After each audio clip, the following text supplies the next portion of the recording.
Good afternoon, everyone, and welcome to today's webinar. The University of Sydney, the world-class university from Australia. We are absolutely delighted to welcome you all to this webinar. And I'm delighted to welcome along Nishant Jadhav, who is the Senior Regional Manager for the University of Sydney, who has kindly agreed to talk us through the University of Sydney's offer and what life is like for students, particularly international students, although I appreciate there will be some domestic students on the webinar today. Please note that if you do have any questions, pop them into the Q&A channel and we'll be delighted to answer those as we go along. If you want to wait until the very end and to reflect on the webinar, then please again to ask your questions. We will have about 10-15 minutes at the end of the webinar to answer any questions or queries that you might have. We are recording the webinar, so I'll be sending a recording to you, hopefully in the next couple of days. But otherwise, it's my delight and pleasure to welcome you, Nishant, to this webinar. And I look forward to hearing all you've got to say about the University of Sydney. Thanks, John. It's a pleasure to share my insights and my experience with everyone. I will just start sharing my screen so we can get into it.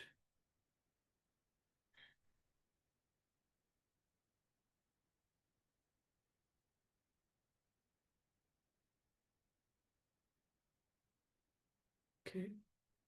You able to see the screen? So you're on mute, John. Perfect, Nishant. Thank you. That's excellent.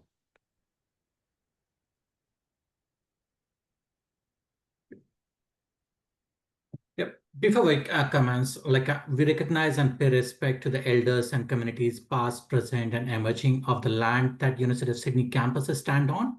I'm coming to you today from a gangs of Gadigal people. For thousands of years, they have shared and exchanged knowledges across innumerable generations for the benefit of all. It's a traditional acknowledgement to the country or to the people on which the universities stand in Australia. And it's my honor today to share my story in a way, as well as sharing a bit of insights from University of Sydney's, what it has to offer. Just to give a bit of a background, I came to Australia as an international student myself. It was almost 20 years ago when I decided pack my bags in India, come to Australia to do my master's. I studied at University of Sydney. Background for me is an engineer, moved into business, and was fascinated by the opportunity I got to learn. It was a different way of teaching, different experience on campus that made change in career for me. Like after doing engineering in India, working for 5 years, then shifted gears completely and moved into higher education. I've been with the University of Sydney for the last 20 years. And the only thing which drives me to be continuing in the same profession or the same university is the opportunity it offers to all our students. And I feel a lot of times Australia is a bit of an unknown. When someone thinks of Australia, what comes to your mind? Maybe the Opera House, Harbour Bridge, definitely cricket-loving country. It's definitely a sports-loving, but the cricket comes to mind. Like being an Indian, I can't deny that. Then you got a lot of beaches, coral reefs. I do get quite a lot of questions around, a lot of wild animals on campus. You get kangaroos, lovely koalas. But Australia is more than this. This is just a part what world knows, have seen. You see it in the advertisements, you see it online. If you look at these pictures, it's very hard to know that this links to Australia. Wi-Fi, it was invented by a team of Australian scientists at CSIRO, which is one of the top-notch research institute in Australia. The cochlear implants, it was an Australian company which started and innovated this hearing technology. You look at a lot of the new notes, polymer banknotes, those were developed by Reserve Bank of Australia. which are more durable, secure, environmental friendly, and has been adopted across different countries. We have seen even the Google Maps, it a lot of times get associated to United States, but it was founded, the foundation technology, which was way to technologies, was created by Australian to Danish Australian brothers. Then you talk about flight data monitoring, wine cask, or you look at spray on skin or sunscreens.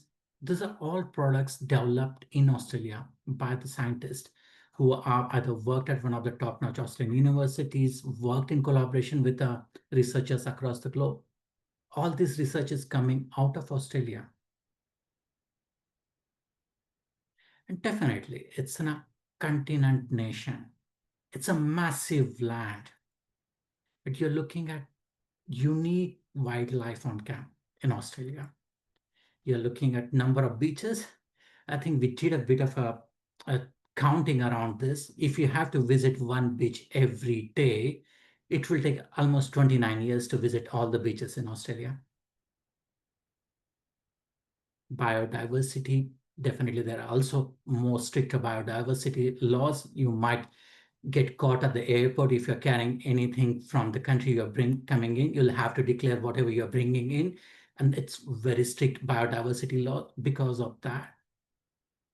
And the population, Australia was again a colony. It's country of migrants. So 1 in 3 is born overseas. In cities like Sydney, we are looking at, you speak so many different languages and people come from a different nationalities. Like I myself, a migrant. If I look at my team working in Sydney at the University of Sydney, we got a team of 5 looking after South Asia, Central Asia, Middle East, and Africa. But we have 5 different nationalities within ourselves.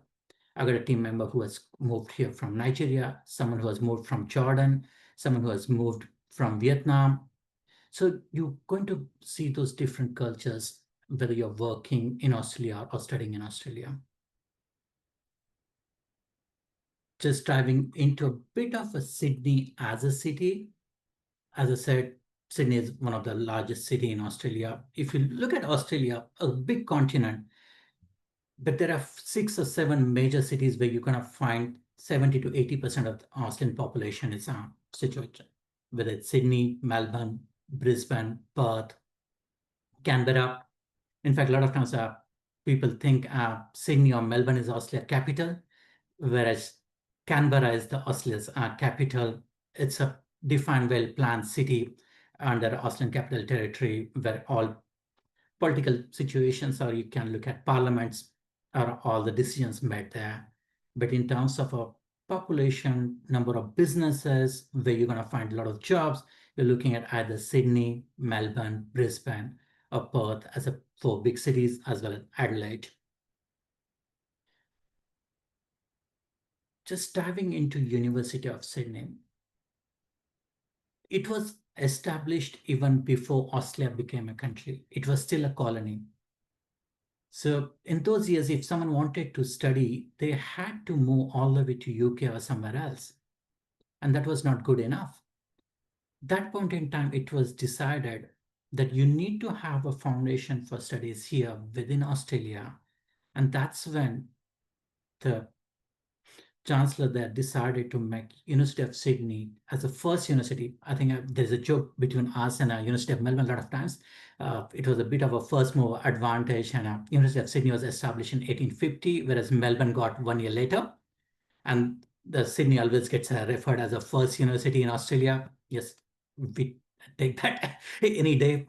That rivalry between Melbourne and Sydney goes on. But again, the basic premise and the parameter when this put this institution together, access to education based upon merit. So if you look at any of our entry requirements, sometimes it becomes a question for some of the students, like, why don't you look at extracurricular activities? Why don't you look at different criterias? There are no gray areas per se. Most of the courses have a minimum entry requirement. which is based upon academic merit, because that was the basis on a foundation which this institution was established. So that's the primary principle that has to be met even before academics can look at any other extracurricular activities or any other alternatives for students to come in. And there's definitely a lot of resemblance between Oxford and Cambridge architecture. If you look at the building here on campus, it took them almost 100 years. Yes, the institution started in 1850, but the campus, which is huge, and to the extent, if you search for the postcode 2006, which is the University of Sydney suburb, so that's a bigger campus. It took them almost 100 years to put all this building together and had 2 or 3 different architects over the period. But there's a heavy influence from definitely being a British colony. Oxford and Cambridge architecture you'll see on the campus.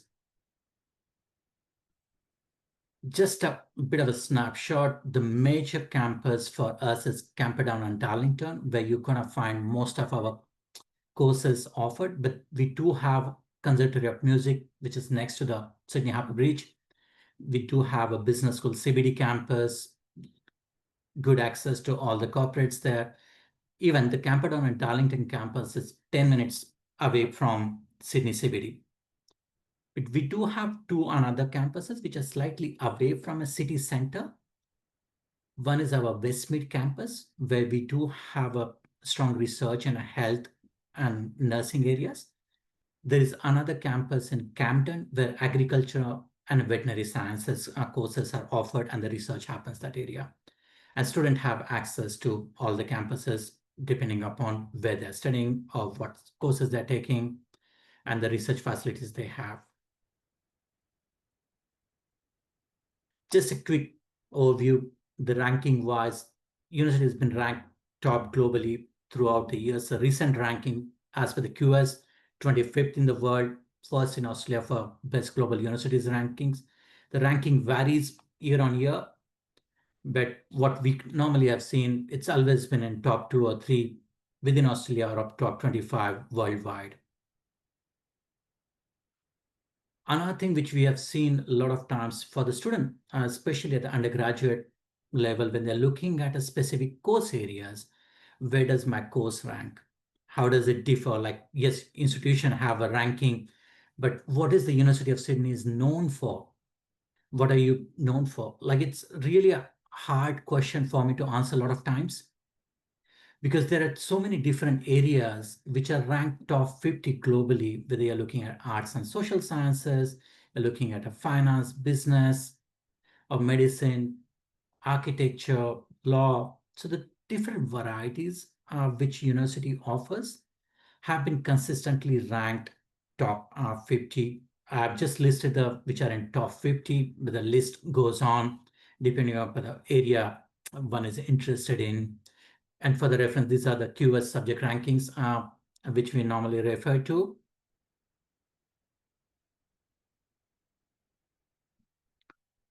What faculties of what you can study? What are you looking for? Whether you're looking for arts and social sciences, architecture, business, music, law, engineering, you name it. And the most of those courses are on offer. I normally say, unless you're looking for tourism, hospitality, or some very niche areas, you are going to find a course you're looking for or a career you want to make in any of those disciplines you want to study or progress. One of the things we like to highlight, which normally been referred as University of Sydney experience. What does it mean? So if you look at the different curriculums offered or a teaching or the course structures offered across the globe, US has quite a liberal style of undergraduate courses. UK has a different style. Australia has been known for their in-depth and a specific cohort or a specific area in-depth discipline. But that we found sometimes is a bit limiting, because at a pace where the career opportunities, the environment around us is changing, we need to evolve. So Our academic team went through a restructuring of our courses in 2014. And if you could refer back just 10 years ago, the companies like Airbnb, Uber did not exist. Those business models were still developing. But now, when you travel, those business models and people are adapting those technologies so quickly. But how do we prepare our graduates to think critically and be prepared for the future, which we don't know what's going to be, whether it's terms of technology, in terms of career opportunities. So the focus there is purely around developing their interdisciplinary understanding, critical thinking. So we offer, definitely there are professional degrees which are become an engineer, you want to become a physiotherapist. There are specialist degrees if you want to become a teacher or you want to be a musician. But there are also opportunities for you to get into liberal studies degrees. And the way liberal studies degrees have been defined for us, just for an example, I want to do a Bachelor of Arts. But at the same time, I want to have something which helps me to get into a business studies. I could be doing a linguistic course along with marketing. I could do that within my standard 3 year at degree. I might be keen on understanding music or data science, but my parents, in terms of career, I want to become a financial analyst. I want to get into banking. You can mix and match. There are more than 100 majors and minors which student can look into. And how does that work? Just as an example, you could be doing economics with sustainability, whereas sustainability will be a science, whereas economics falls in arts. But you can still be able to do that together. So that's the distinction I would say you're going to find at the University of Sydney, which no other institution in Australia currently offers. And what we say is it's up to you to design your own career or your own undergraduate degree. Sometimes it can be quite daunting. There is a help on hand. And you don't have to make these decisions in your first year. You start selecting these units in your first year, understand what your passion, what you can cope up with, and make these decisions in your second year so that you're formalizing those majors and minors as a part of your degree. Just wanted to go quickly, like I might leave this for a more Q&A in depth. So, but just to share what courses are on offer when you're looking at architecture, design, and planning. So you're looking at interactive design, urban studies, or standard architecture. Someone who wants to become an architect, that you are looking at a 5-year degree in Australia. You do a Bachelor of Design in Architecture followed by Master of Architecture. But if you want to get into design, UX, UI kind of studies, then you can do Bachelor of Design and Interaction Design, 3-year programs. So those are the options definitely for students to explore. Engineering, there are a variety of options. So there's a lot to choose from for students, whether you want to environmental engineer or a biomedical, if you want to do a mechatronics. And there are two which I want to highlight. The flexible first year. So a lot of times students do come to us, I want to become an engineer, but I'm not sure whether I want to become a mechanical, or do I follow the mechatronics path, or I might want to do aeronautical. When you're not sure, you can start with the flexible first year option, where you do the first year of studies with the engineering foundation, and second year is when you select your discipline or area you want to specialize in. And that doesn't change the total duration. It still is a 4-year degree. One thing I really want to highlight with the engineering degree offered at University of Sydney is the honors program. So honors in Australia is a AQF level 7 or higher. So where you're looking at a 1-year equivalent of research in your final year. So engineering is an honors degree at the University of Sydney. So that definitely has an advantage with the recognition globally through Engineers Australia or Washington Accord. You can work as an engineer anywhere in the world, but the focus will be on that research component in your final year.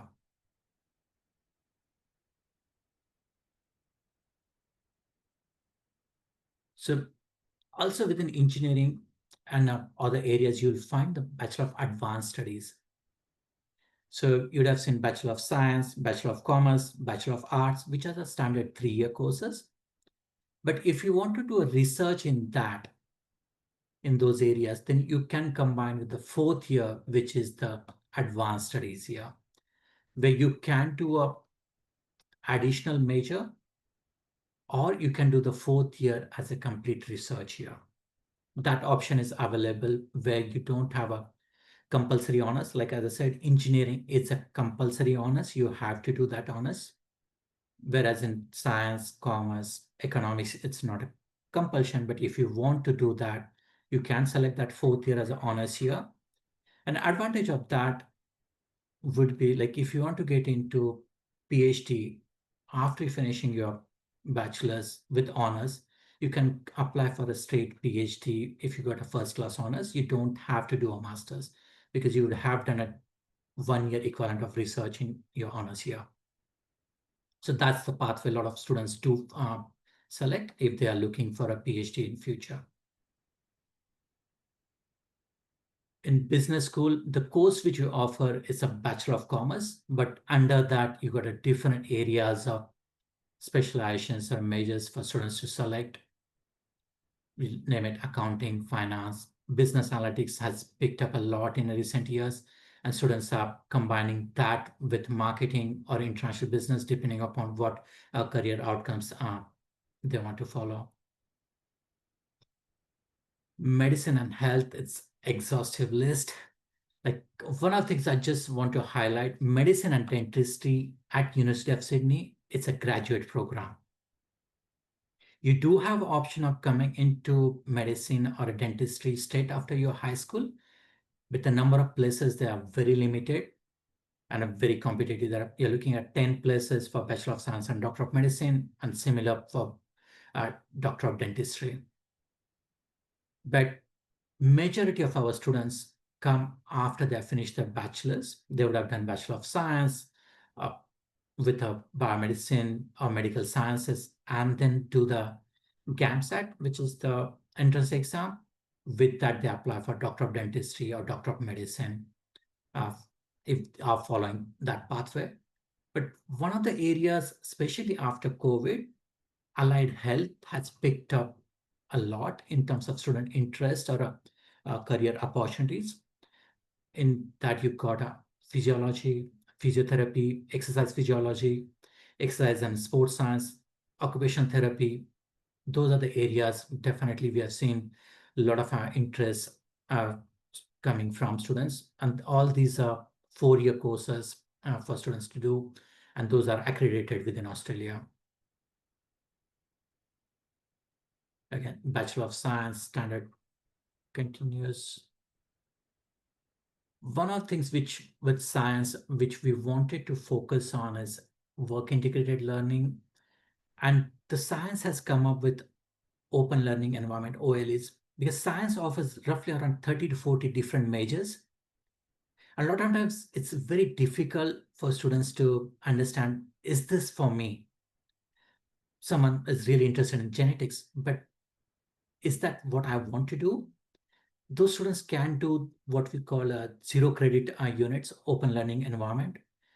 Go through those units, see if that's something you want to do, then add maybe 1 unit or 2 units, which are 2 credit points or 6 credit points, to see, are you able to cope up? Or is that something you really want to pursue and then take up? And that's especially offered in the science area. Science has to do a lot of interdisciplinary projects with the different faculties. So a lot of students have taken computer science. If you don't want to become a software engineer, you're not looking at within engineering, but a computer science, data science as a scientist, you can do those majors within Bachelor of Science.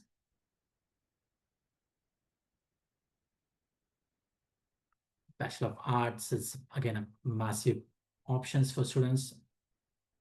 I'm more than happy to answer any questions afterwards specific to courses, but I'll just want to go through other offerings.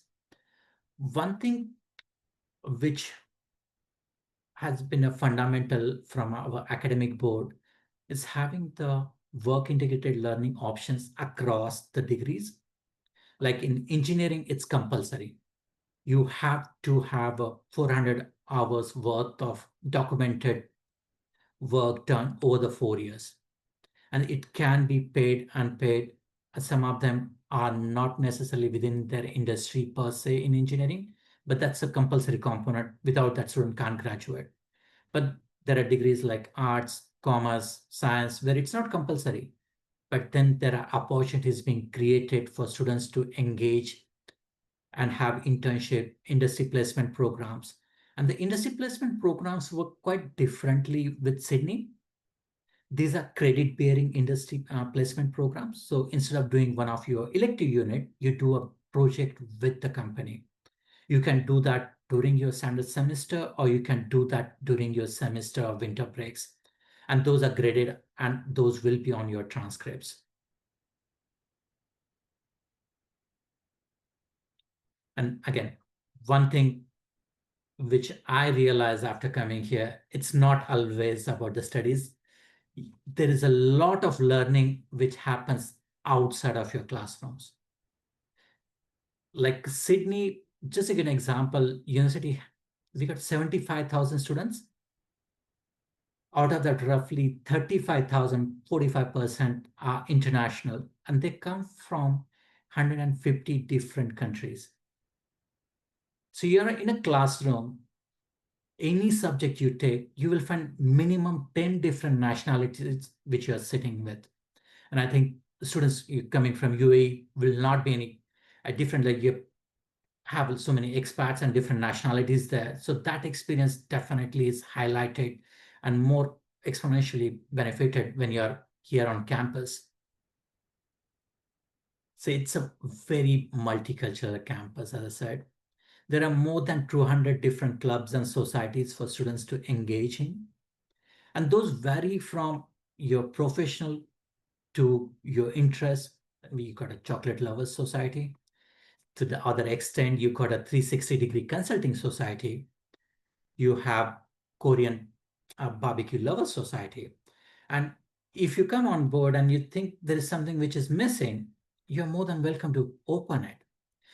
All these clubs and societies are managed and run by students. It's supported by the university. So University Sydney Union is the one which manages and run these clubs and societies. There was an interesting story like which I like the way a student use these opportunities. And that's very true. Like institutions like University of Sydney, you're not here to get a degree or a certificate. You're here to the experience and creating opportunities for yourself. So we had accounting students coming up to us wanting to start a fashion society on campus. And which was very surprising. Like when as a committee and we were reviewing it, and why do our accounting students want a fashion society on a campus? You would have expected that coming from architecture and design student. They never thought about it. When they put their business case together, they were like, this campus has 75,000 students. Undergrad student body is roughly around 40,000. And you're looking at the age group anywhere between 17 to 20. That's the target audience for these companies. We want to approach these fashion companies to come on campus, showcase. I'm like, but what are you getting? Like, what is that? We are running this club. That's an experience. But think about any fashion industry. They need accountants. They need to take stock takes. They need to have those internship looking at someone managing their cash flows. Those are the ones we are interested in. So that was a completely out of box thinking from the group. And a couple of them scored internships in Paris for a fashion companies and been there. So these are the opportunities possible if you think and trying to maximize your experience when you're on campus. There are a lot of student support available on campus. We want students to succeed. from the day one, whether it's enrollment support, welcome weeks. You will have a lot of opportunities to engage with your peers who have been here, gone through the similar process as you. They will support you. There is definitely a career support. There is a career center which helps students starting from the year one to understand the Australian job market. What are the expectations? What kind of a experience they will be looking at? It's not only your grades, but your interaction with and how you utilize the opportunities while you're here. And then definitely there is a study support if you're struggling. There are opportunities to excel. There are health and well-being officers which are on campus. There is a 24/7 campus security. So all those things been taken care of for the student. Quick overview, as I said, we got 2 intakes every year. Semester 1, which is starts in February, semester 2, which starts in end of July, August.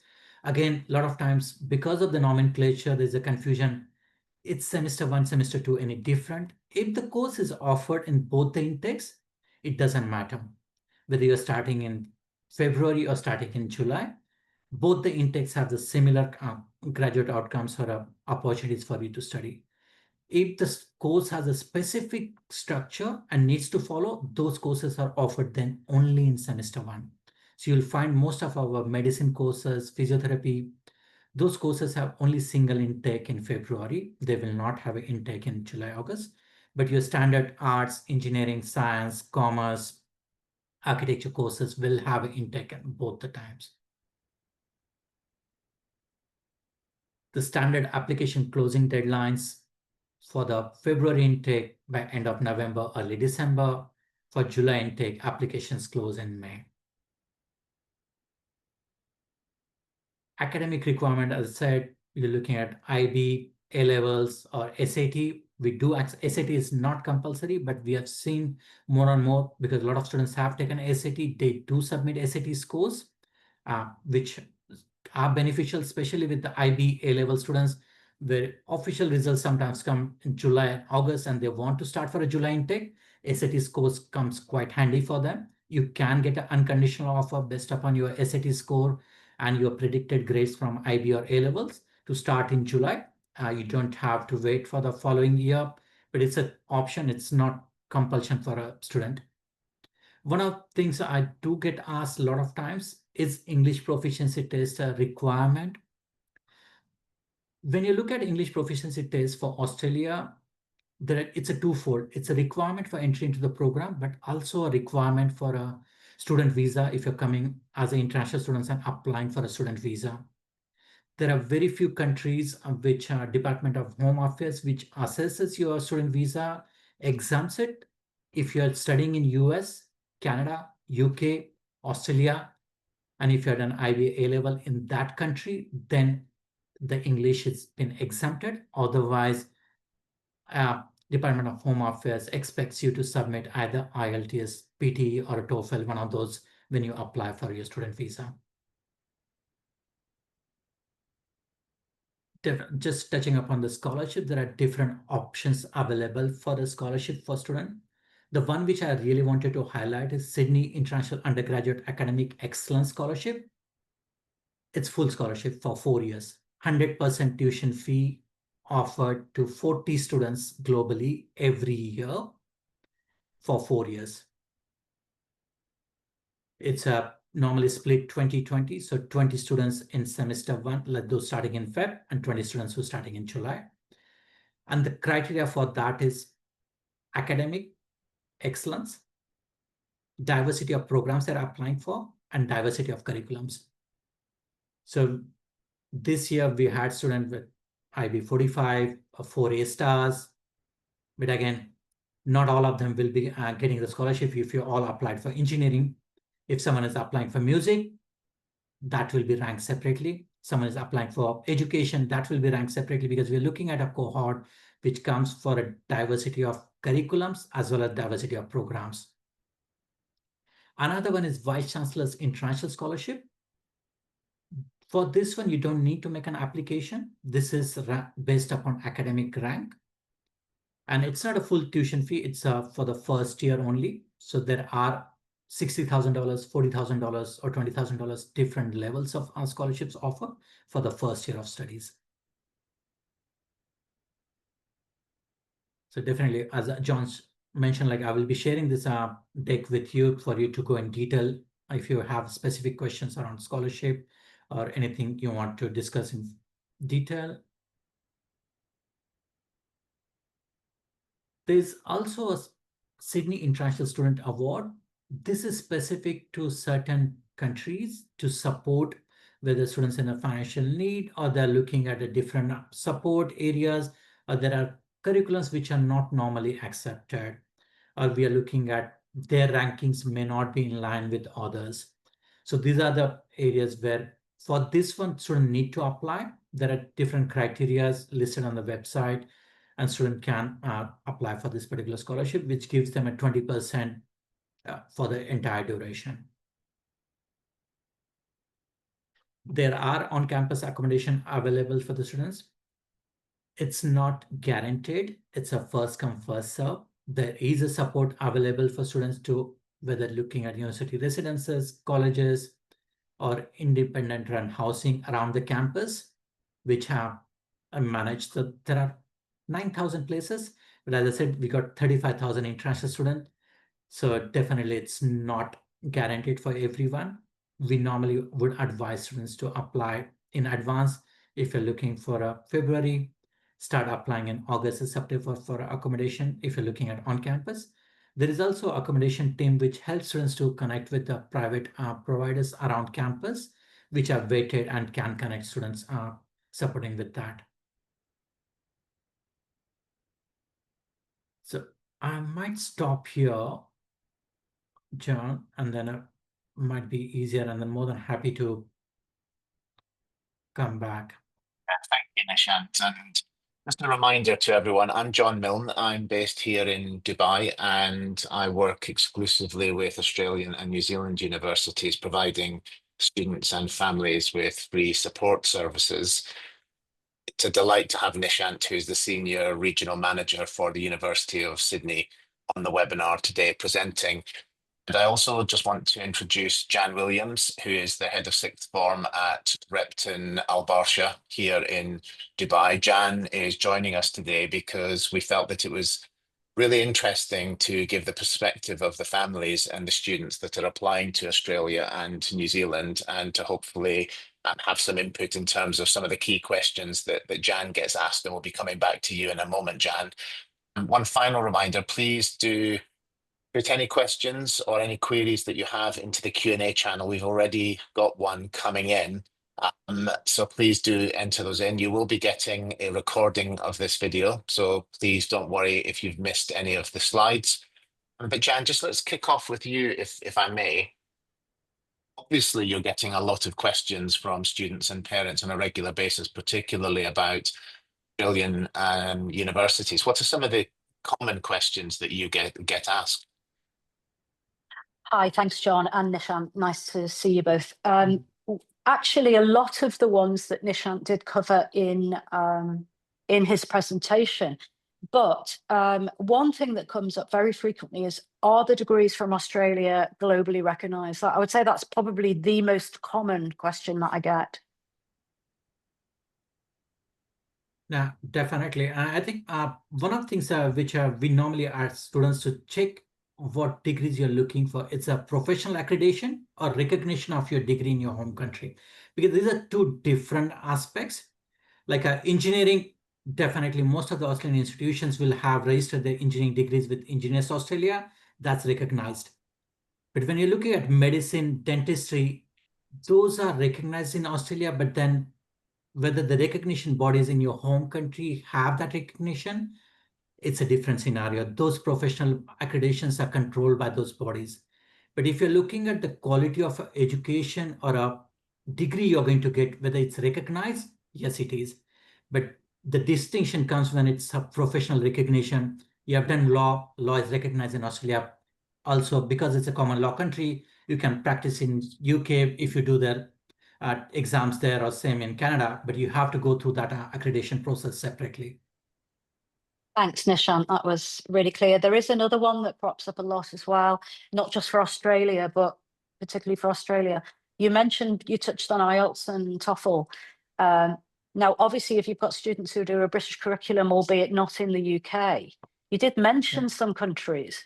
Can you let me know what the outline would be for a British curriculum in, say, Malawi or, Central Asian country, etc.? Yeah. Say, the two aspects, as I mentioned, the English proficiency for entry into the program is one, and English proficiency if you're applying for a student visa. With your, if you're doing A-levels, IB, most likely you will meet the English proficiency requirement for the university entry for the courses. We may not request you, unless it's for the nursing, which has a specific requirement, they might ask you to do that.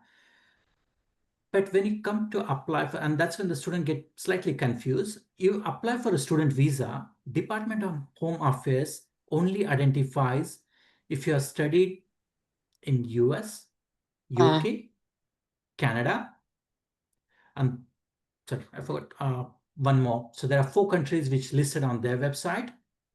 Those are the only which have been exempt. In other scenarios, they will ask you, and they normally give 7 to 14 days.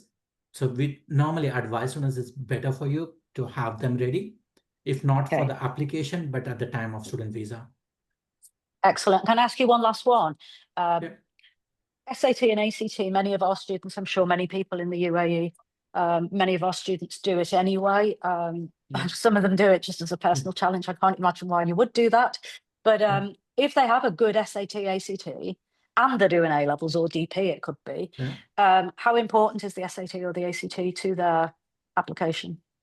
Okay, so as I mentioned, SAT is not required. But what we are seeing, a lot of students are using that. There are 2 reasons. Some people perform well with the SATs. They may or may not do well in their A-levels, because we have to have 3 A-level subjects. You have done 2 A stars and 1 B, just as an example. But you got 1450 or 1500 SAT score. That 1500 SAT gives them an edge when you're doing academic ranking. Makes sense. I think there are a few questions, John, aren't there, in the Q&A there? Yeah, there are. Thank you for that, Jan. And those are certainly a lot of the questions that I come across in talking to parents, in particular out here in the UAE. So Nishant, one of the questions that's come in is in relation to Bachelors of Science, Health, Life Science and Sport. What are the pre-requirements or prior knowledge requirements for those subjects? Is A-level biology or IGCSE biology okay for those subjects, or are we looking at chemistry and maths subjects? So, I'm talking from purely University of Sydney's perspective, because each university will have a slightly different way of doing it. For Sydney, there are no compulsory or a prerequisite subjects, irrespective of whichever degree you're going. So you're going to find on our website or in the guide, which I can share, there is assumed knowledge. So it's assumed that you have a knowledge around that area. For the science health, definitely we will say biology and chemistry becomes an assumed knowledge, but that doesn't stop you from applying to the course. You could have done that at an O level. You haven't taken that as your A2 subject. That doesn't stop you from applying. But when you come to the class, just be mindful that when the teachers are going to assume that you have done this subject, and the teaching level or expectation in the class understands it. So you might have to put extra effort if you haven't done that in your A-level. Great, thanks, Nishant. Another question has come in, and this is in relation to another qualification that's lesser known but becoming increasingly popular, the BTEC. And a question around, are BTEC considered for admissions, or is that a separate discussion for the university? It will be a separate discussion. BTEC level 3, I can see the question. BTEC level 3 with SAT, possible, but BTEC level 3 on its own, it's unlikely to get a direct admission. Okay, great. And in terms of predicted grades, you touched upon predicted IB and A-level results. Yeah. So there's a question here, are predicted grades in A-level accepted, and what are they accepted for? And when are they accepted? So when can a student apply as an international? When's the earliest they can apply? So IB and A-level predicted are accepted mainly for our July intake, given that our IB official comes out in first week of July and A-levels most of them mid-August. By then the classes are started. And the way predicted works for us, predicted needs to be issued December, January. So I know like most of the schools do the predicted in September, October cycle. Those predicted are not accepted. So those are predicted issued from January of that year. If you're applying for the July intake, those are accepted. And those are accepted for all the courses which are offered for that intake. Normally the expectation is it's higher than the requirement. Just as an example, to get into our Bachelor of Commerce degree, student needs to have a 36 or 37 IB. The expectation would be the IB predicted is 39 or more. Similarly, if it's a A-level, to get into our engineering program, student needs to have what we call 14 points, which are calculated based upon A star is 6, A is 5, B is 4. So the predicted needs to be 16 or 17 to be considered for an unconditional offer. Great. So just to summarize that and just to put it in context, Nishant, so a current year 13 student that's taking IB or A level will be getting their predicted grades very soon, this side of Christmas. They could then apply in January, potential July entry point. Those predicted grades would obviously have to be top tier. Yes, that's correct. Yeah, excellent. Okay, great. Another question, I missed the slides on the dates to apply. Are the dates the same for citizens who completed school outside of Australia? So I suppose the question is there a difference in terms of timelines for decisions around when international students are admitted semester one, opposed to domestic students, whether they're in Australia or international? Okay. Domestic student needs to apply through UAC, the University's Admission Center. It's a centralized application process for each state. The domestic students, whether they're studying in Australia or overseas, they cannot apply to the university directly. That application has to go through the UAC from New South Wales, VTAC for the Victoria-based institutions. So the deadlines which I mentioned on my slides are purely for international applicants. International applicants, great. Another question, how are A levels converted into an Australian score or an ATAR? How does that work? You've got 3 predicted grades or 3 actual grades once the results come out in August.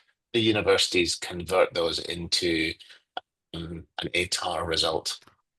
Yeah, so the ATAR results, the entry requirements which are published on a website are after we have done the conversion. So there are, if student goes on our website, can see Bachelor of Engineering requires 85 ATAR or equivalent of 14 points in A levels or 31 or 33 IB score. These are the equivalences done.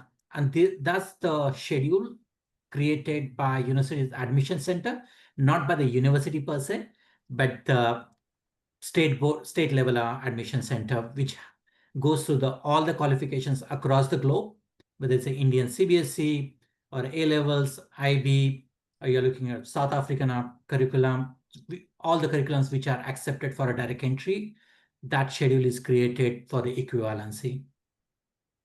Okay, great. And then another question, Nishant, is there, sorry, Jan, do you have a question? You're on mute. Sorry about that. I couldn't unmute myself.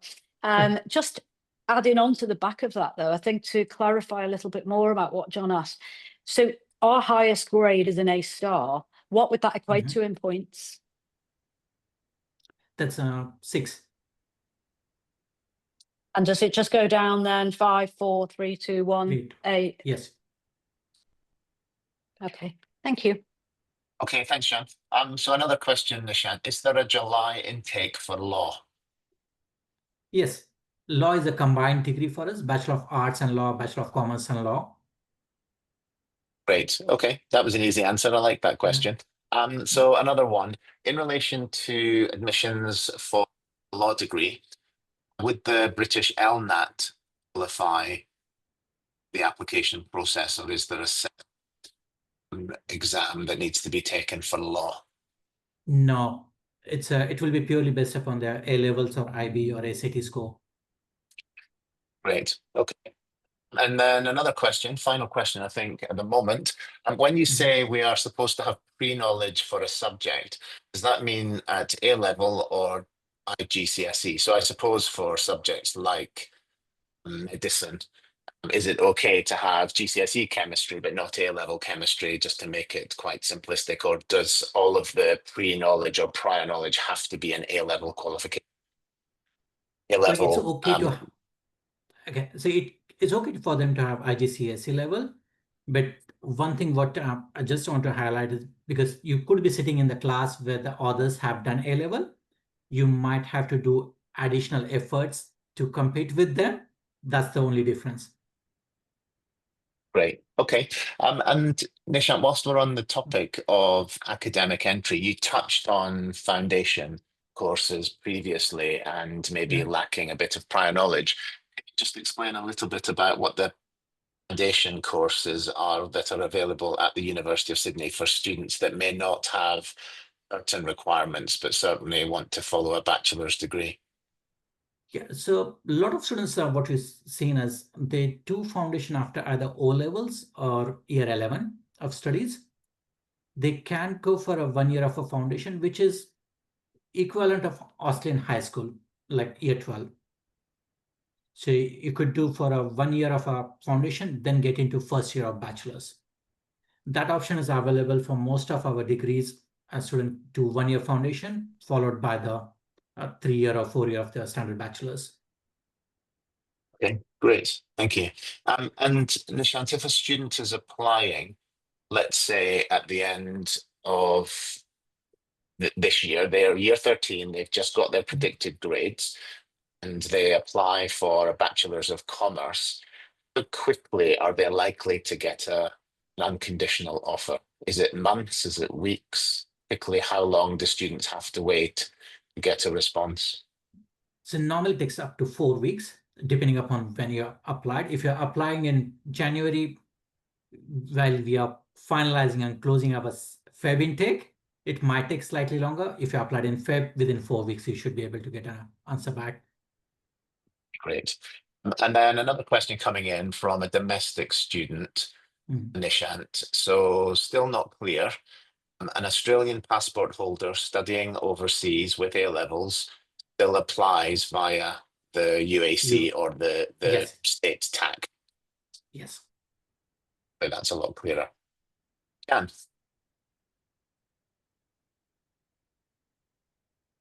Did you have a question, Jan? Oh, sorry. Sorry, I do. And it was a question actually that I thought of when Nishant was speaking before. Many universities, when they offer a scholarship, such a big one, like the 4-year full ride one, there might be a limit to how many students per establishment can apply. If you've got 2 particularly excellent academic students at your establishment, are you able to put both forward for these scholarships?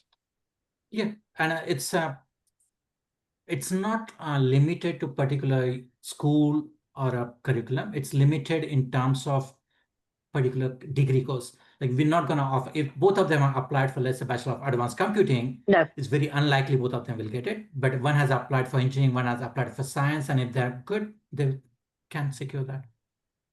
Cool, thank you. Great. Okay. Nishant, another question's just come in. Is a personal statement needed for any of the undergraduate degrees that you offer? It's not compulsory, except if you're applying for Bachelor of Visual Arts. There are certain Bachelor of Music, a Bachelor of Education, the specific courses where it's required. Okay, great. Any other questions, Jan? Thank you, Nishant. Thank you, Jan. So thank you very much, everyone, for attending today's webinar. We will be having a series of webinars from a range of different universities, but we're hugely grateful to Nishant for kicking us off this academic year and for giving us a fascinating insight into the University of Sydney. If you do have any questions, please do email me directly. I will be in touch with you in the next few days with a copy of the slide deck as well as of the recording. But otherwise, thank you very much for joining, and it's a pleasure to see you all, and I hope that you have a lovely week ahead. Thank you, everyone. Thank you. Thank you. Thanks, Nishant. Thanks, Jan. Thank you. Bye.